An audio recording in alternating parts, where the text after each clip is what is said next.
এবার আমরা লক্ষ্য করেছি অদ্ভুত এক সময় বাংলাদেশ এই মুহূর্তে ইতিহাসের ক্রান্তি লগ্নে অবস্থান করছে।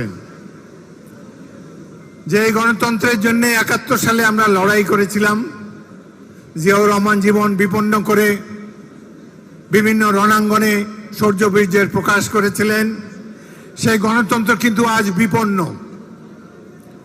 আমরা সবাই আশ্বস্ত হয়েছিলাম ৫ই আগস্ট তারিখে যে ফ্যাসিস্ট শেখ হাসিনার পলায়নের পর নিশ্চয়ই গণতন্ত্র আবার পাখা মেলবে।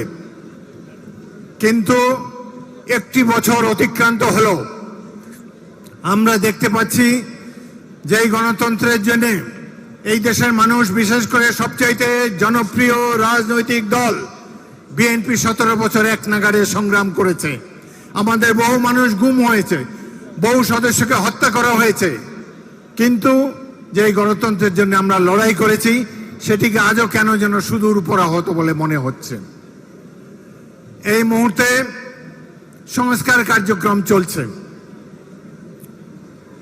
সেখানে প্রচার মাধ্যমে দেখানো হয় যে ৩৫টি দল একদিকে, একমাত্র বিএনপি একদিকে দাঁড়িয়ে একটা নোট অফ ডিসেন্ট দিচ্ছে। আর এই যে ৩৫টি দল, তাদের সংখ্যা কত, সদস্য সংখ্যা কত, ভোটের সংখ্যা কত, কয়টা আসন পেয়েছে? আর বিএনপি চারবার রাষ্ট্র ক্ষমতায় গিয়েছে জনগণের অকুণ্ঠ সমর্থন নিয়ে। সুতরাং ওদের সাথে তো বিএনপিকে মিলালে হবে না। অদ্ভুত এক ঘটনা সাম্প্রতিককালে আগামী কয়েকদিনের মধ্যে ঘটতে যাচ্ছে। সেটি হলো, সারা পৃথিবীতে সংবিধান সংশোধন করে নির্বাচিত প্রতিনিধিরা, কিন্তু বাংলাদেশে একদল অনির্বাচিত লোক, যারা কেউ আমেরিকা থেকে এসেছে, কেউ লন্ডন থেকে এসেছে, বিভিন্ন দেশ থেকে এসেছে, যারা এই ১৭ বছরের সংগ্রামে কোনো অংশগ্রহণ নাই, জুলাই আগস্ট বিপ্লবে কোনো অংশগ্রহণ নাই, তারা বাংলাদেশের সংবিধানকে ছুঁড়ে ফেলে দিতে চায়।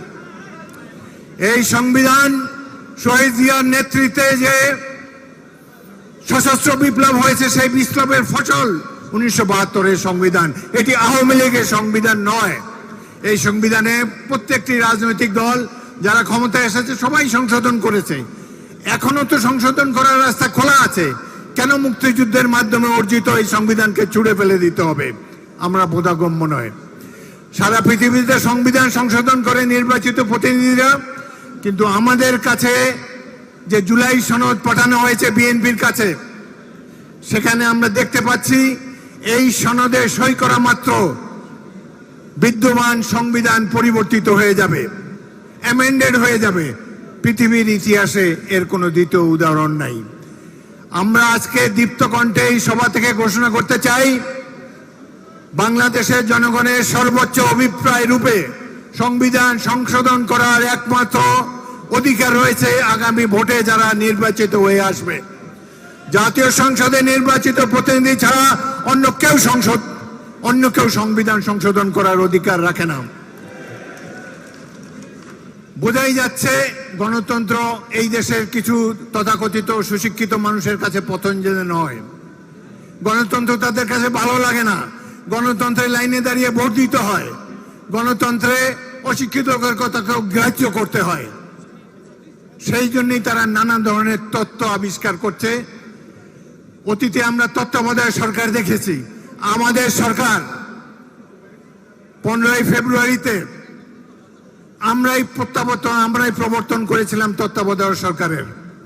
এই দেশবাসী অভ্যস্ত যে 3 মাসের একটা তত্ত্বাবধায়ক সরকার আসবে, একটি নিরপেক্ষ নির্বাচন হবে, জনগণ যাকে খুশি তাকে ভোট দিয়ে আবার রাষ্ট্র ক্ষমতায় বসাতে পারবে। কিন্তু এই অবস্থার এখন পরিবর্তন চায় অনেকে। এই যে পিআর নিয়ে যে ধূম্রজালের সৃষ্টি করা হয়েছে, প্রপোর্শনাল রিপ্রেজেন্টেশন, এইসব কথা তো আগে শুনি নাই। জুলাই আগস্টের সেই গণবিপ্লবের সময় শুনি নাই, গণ অভ্যুত্থানের সময় শুনি নাই, আগেও কখন শুনি নাই। হঠাৎ করে এই 2-1টি রাজনৈতিক দল, যাদের একটি বর্তমান সরকারের সৃষ্ট, অপরটি যারা স্বাধীনতা যুদ্ধের বিরোধিতা করেছে, তারা এই পিআর তথ্য নিয়ে আবির্ভূত হয়েছে। দেশের জনগণ এতবার ভোট দিয়েছে, কখনো তো ভুল সিদ্ধান্ত নেয়নি। জনগণের উপরে আস্থা রাখুন। এইভাবে নানা ধরনের অ্যারিস্টোক্রেটিক কথাবার্তা বলে সাধারণ মানুষের জীবনকে বিড়ম্বিত করবেন না। আমরা লক্ষ্য করছি ঘোষণা দেওয়া হয়েছে ফেব্রুয়ারিতে নির্বাচন হবে। এই নির্বাচনে অনেকে বিরোধিতা করে এই কারণে যে নির্বাচন সুষ্ঠুভাবে হয়ে গেলে বিএনপি ক্ষমতায় যাবে। তো এটা তো ভাই বিএনপির অপরাধ না। জনগণ যদি আমাদেরকে ভোট দেয় আমরা তাদের খেদমত করার জন্য সদা প্রস্তুত আছি। অতীতে 4 বার আমরা করেছি। কিন্তু বিএনপি রাষ্ট্র ক্ষমতায় যাবে, সুতরাং নির্বাচনের দরকার নেই। এমন সিস্টেমে নির্বাচন করতে হবে বিএনপি যেন সংখ্যাগরিষ্ঠতা না পায়। আমার এই কথা বলার উদ্দেশ্য, এখানে অসংখ্য সাহসী তরুণদেরকে আমি দেখতে পাচ্ছি।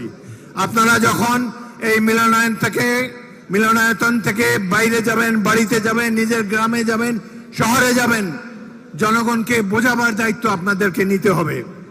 আমরা সারা জীবন ভোট দিয়ে এসেছি একজন ব্যক্তিকে, পার্টিকে নয়, কোনো সিম্বলকে নয়।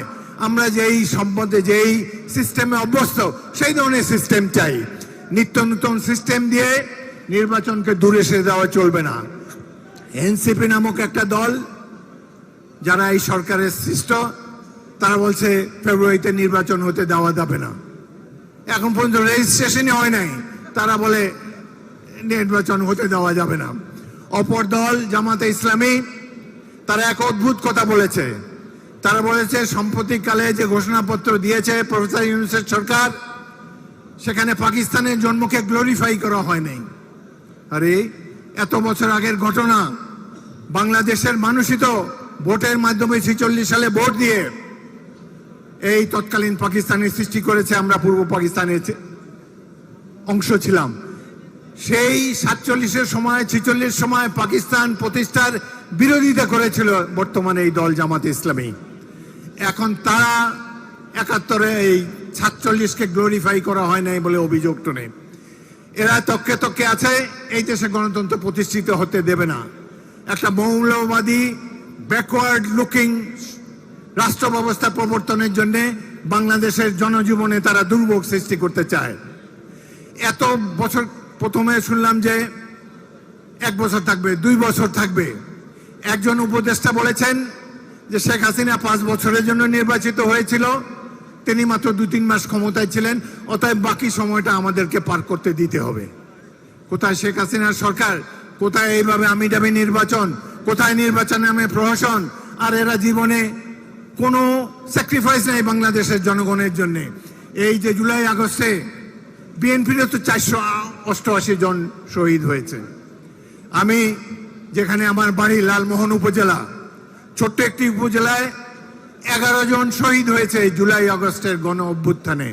এদের কেউ ছাত্র না, গরিব মানুষ, তরকারিওয়ালা, মুদি দোকানদার, রিক্সাওয়ালা, প্রাইভেট ফার্মে চাকরি করে। এই ধরনের 11 জন জীবন দিয়ে গণতন্ত্রকে প্রতিষ্ঠা করেছে। আর তারা এখন এলিটিজমের খোঁজে রয়েছে। কিভাবে পিআর হবে, সংখ্যানুপাতিক হবে না আসন ভিত্তিক হবে, নানা ধরনের ধূম্রজাল সৃষ্টি করে তারা নির্বাচনে বিঘ্ন ঘটাবার চেষ্টা করছে। সুতরাং আজকে এই স্বেচ্ছাসেবক দলের যারা গর্বিত সদস্য, তাদের উদ্দেশ্যে বলবো, আপনারা ফিরে গিয়ে গ্রামে গ্রামান্তরে ছড়িয়ে গিয়ে আমরা গণতন্ত্রের জয়গান গাইতে চাই। 71-এ যে জন্য শহীদ জিয়া এবং বীর মুক্তিযোদ্ধারা জীবন দিয়ে একটি রাষ্ট্র প্রতিষ্ঠা করেছে, সেই রাষ্ট্র, সেই সংবিধানকে ছুঁড়ে ফেলার অধিকার কারো নাই। আমরা এমন একটি রাষ্ট্র ব্যবস্থা চাই যেখানে গণতন্ত্র সুপ্রিম থাকবে। এই গণতন্ত্রকে কেউ যাতে কোনোভাবে বিঘ্নিত করতে না পারে, সেটাই হোক আজকের দিনে আমাদের অঙ্গীকার। আপনাদের সবাইকে অসংখ্য ধন্যবাদ। বিএনপি জিন্দাবাদ, শহীদ জিয়া অমর হোক।